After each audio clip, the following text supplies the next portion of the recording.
Después de 2 horas de viaje desde Panamá, llegamos a la Plaza de la Constitución en Guatemala, una plaza histórica, pero que además de ser histórica, en los últimos 2 meses recoge manifestaciones por parte de grupos que se oponen a la corrupción. Pero ¿qué es lo que pasa realmente en Guatemala, donde pareciera que la lucha de poder entre las clases, sobre todo oligárquicas, están tratando de cambiar y de enrumbar el panorama político para septiembre? Vamos a ver qué es lo que realmente está sucediendo aquí. Los problemas sociales han creado en Guatemala un clima de desasosiego, sumado a los sectores que están detrás de la desestabilización institucional. En medio de las protestas que piden la renuncia del presidente, cambios a las leyes y un rotundo rechazo a la clase política, los mismos guatemaltecos mencionan con nombre propio a los grupos poderosos del país que controlan el poder político. Son los empresarios que mantienen a gente en el poder, como Otto Pérez Molina, lo mantienen ahí porque él vela por los intereses de la clase poderosa de Guatemala. Todos ellos están atrás. Se ha hablado mucho de Dionisio Gutiérrez, por ejemplo, que ha patrocinado campañas de partidos políticos. Pero usted dice, no decimos nombres, pero bien, ahí están. Muchos conocemos familias.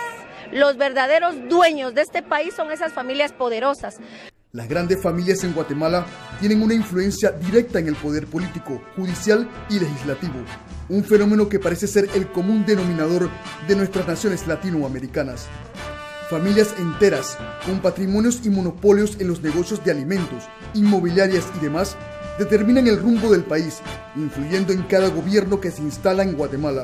Ni la Corte Suprema, ni el Congreso, y mucho menos el Poder Ejecutivo, logran distanciarse del poder económico que han hecho de Guatemala su finca privada.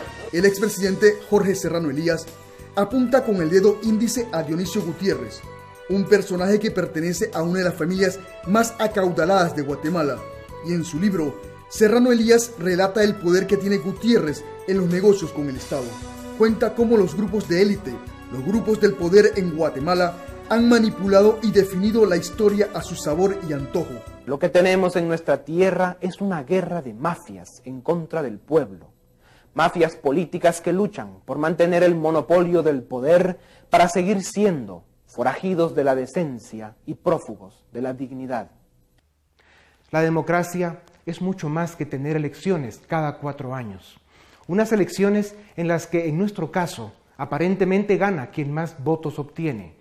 Pero si somos rigurosos y exigentes, debemos reconocer que el Estado de Guatemala está secuestrado y que las elecciones en nuestro país no se ganan, se compran. El panorama político está cubierto hoy en día por una densa nube negra donde la clase política está desprestigiada, no tiene credibilidad, se descubren día a día enormes redes de corrupción, manipulación de la opinión pública y los grandes monopolios comerciales de las 10 familias guatemaltecas quieren manejar el Estado a su capricho. En medio de todo lo que vive Guatemala, está en marcha un proceso electoral, unas elecciones atípicas en las que el candidato con mayores posibilidades de obtener el triunfo pareciera no responder a los intereses de la oligarquía. Manuel Valdizón, uno de los candidatos a la presidencia de la República, ha presentado a la población una nueva alternativa en el panorama político.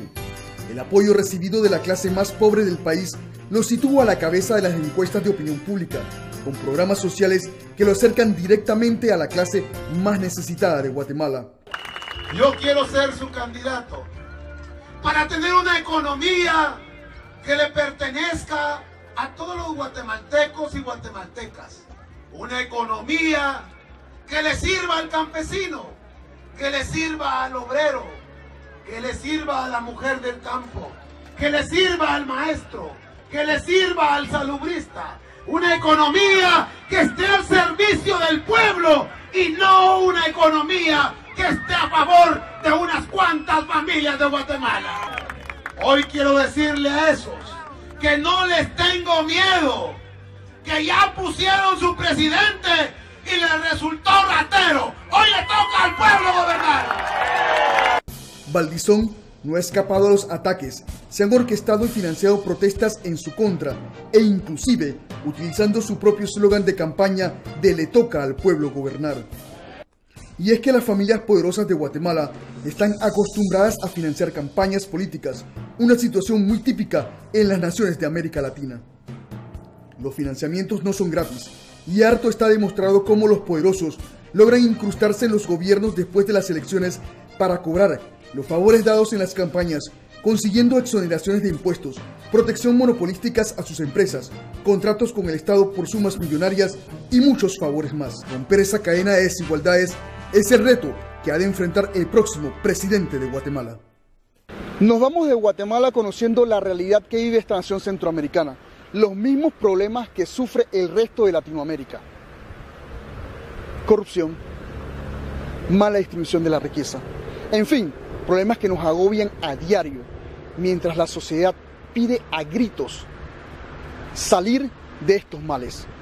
Pero hay sectores económicos que no quieren perder su cuota de poder, no quieren perder el control que tienen sobre el Estado, sobre la justicia y sobre la política.